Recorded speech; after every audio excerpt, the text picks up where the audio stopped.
It's really a delight to be here with all of you this evening. This is my first visit to Quebec. This question of the legacy of Malcolm X, education and human rights, and media literacy. And Wid Naima, who approached me and invited me to come here this evening, sent me this quote to get me thinking about what I would share with you. And like Guy, I'm going to start with a story. It's just what we do, isn't it? Occupational hazard. On the other side of the great North American continent, 55 years ago, my father, Dr. Mohammad T, Mehdi, took the podium at a conference and said, if the Zionists, as they claim, have not forgotten Palestine over the last 2,000 years, it is reasonable to assume that the Arab refugees of Palestine who were born there will not forget their homes.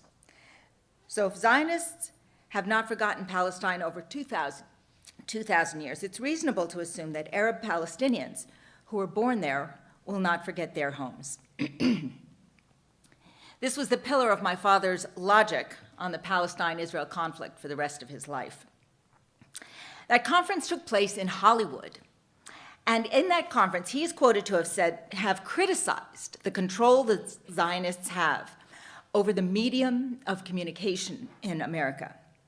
Notice he did not say Jewish control over the media. He said Zionist control. My dad always distinguished between the religion of Judaism and the political movement of Zionism.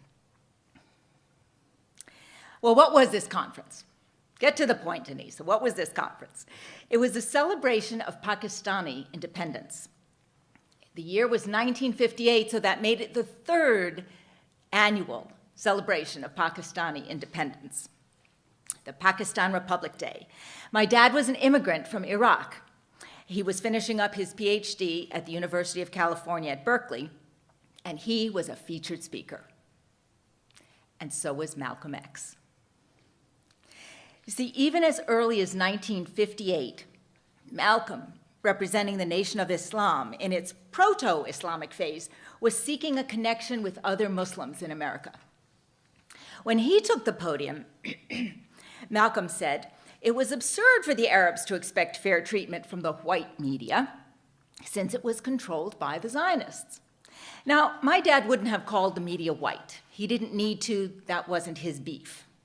But Malcolm heard him, got his point, and internalized it.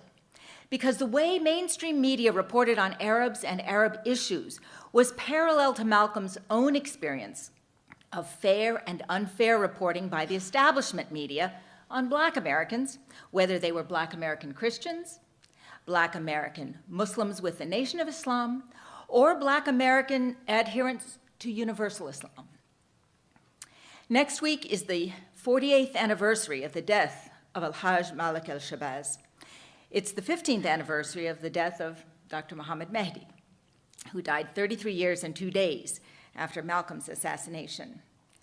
These two men, on the fringes of the social justice movement, raised important questions for us about who's in the media, who controls the agenda, what is the establishment point of view, and how do you change it?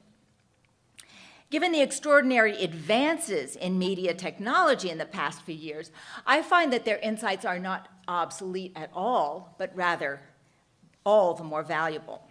We don't know exactly when Dad and Malcolm X met, but we do have this photograph, which is dated February 1958, taken in San Francisco's Ferry Building, where my dad had an office. He ran the Arab Information Center out there while he was finishing up his degree. He had married a beautiful American college co-ed, as they called women in those days at colleges. My mother, Beverly Turner, was working on her master's degree at UC Berkeley. That February, when Malcolm and my dad met, I was at home with my mom, a toddler. You can do the math, figure out how old I am. My next sister, Janan, was just a month old, and our third sister, Layla, was a twinkle in my parents' eyes, but they might not have been twinkling right at that moment with a toddler and a month-old baby. So I look at these two guys with their skinny ties, right? They're black, half-rimmed glasses. Both of them have the same style glasses on. Serious expressions. My dad was 30, Malcolm was 33. They're both outsiders to the majority culture in America. They are both endowed with mega smarts. You were hearing some of what Malcolm said earlier in this evening. Mega smarts. They are idealists, activists, champions, and warriors for justice. And they had to be on the edge, right? They had to be on the fringe because the impulse for change, the impulse for social change doesn't come from the middle. It comes from the outside. And then at some point, that outside, what happens is the rest of the world shifts, and what was the outside becomes the middle. And that may be part of what, the paradigm you were talking about, Guy. So they landed on this planet at an auspicious time in history, one in which mass media was just beginning to show its potential in entertainment, in news, in propaganda, and in profit, right? Because media has become quite a commercial enterprise. Each of them took it on, soldiering through ignorant questions and snide quips, relentlessly pressing their points on reporters who sometimes got it right and sometimes blew it. They were threatened by folks who didn't like what they heard, slogged forward with the flag of their mission held high, leaving their families for days, for weeks, for months, sometimes without a word, sacrificing friendships, their reputations, and their personal safety. I don't think they could help themselves. These men were bent on delivering a message, for better or for worse, by all means possible. For them, media was a shortcut to a large audience. They knew how to use the news of the day to get attention. They seized every celluloid frame and every column inch to add alternative truths to the establishment truth. Decades before the World Wide Web, Malcolm and Mehdi warned us to watch out for media manipulation and misrepresentation. Long before Facebook, they engaged people face to face to discuss perception and accuracy. They sat with reporters for hours, educating them, giving background and context for the stories they were writing about the Nation of Islam and the people of Palestine, the causes that were their life's blood. They used gimmicks, clever phrases, and manufactured photo ops long before that term was even invented. You can watch Malcolm Shabazz at work. You can, he's alive and well on the internet. And there was a beautiful montage of his work that was presented to us earlier this evening. Malcolm was never ruffled. He was always informed. He was current. He was polite. Yes, but he would interrupt, and he wouldn't stop speaking what he wanted to say, even if someone else wanted to interrupt him. He just kept on going until he made his point. I indulged myself in listening to his speeches and his press conferences while I was preparing for this talk, and I don't know how anyone could resist his confidence and persuasive skills. Whether they existed or not officially, for 40 years, my dad trumpeted the need to recognize Palestinian human rights alongside Israeli human rights. You can't have one without the other, he insisted. Reporters called him anti-Semitic. They called him extreme. But he never changed his tune, and by the time he died, they called him a moderate. We should have listened to him, more than one newsman said to me at his funeral. Malcolm Shabazz, Mohammad Mehdi, and others who precede us understood the near limitless benefits even an infant media could provide in terms of access to audiences that were essential to achieving their goals. Participating in the media, not just blaming and pointing fingers at others for having that media power. Participating is something that I've seen as a silver lining to the tragic events of September 11th, 2001. More and more young Arab and Muslim Canadians and US citizens are going into journalism, PR, and law and not exclusively into engineering and medicine, as their mothers may have wished. You have now Egyptians, Palestinians, Pakistanis, Sri Lankans, Ghanaians. You have reports from Fatimas and Mustafas and Ahmeds and Malcolms who are joining the ranks of reporters worldwide. They bring uncommon databases and a wide worldview. They bring alternate truths and fresh questions to otherwise establishment newsrooms, and that makes a difference. Quick story from a newsroom when I was a rookie. I got a job at Eyewitness News in Boston. Big market, big station, big opportunity. It was 1982, and the Israelis were besieging Beirut. Now, the man who'd hired me was a good newsman, the executive producer, and he knew my background. It's hard not to, with a name like mine and a father as vocal as mine. So he said, and this was a time when local newsrooms started to report international news instead of just local news. I wasn't sure that that was such a good idea, but never mind, it didn't matter. I was a rookie and he was the boss.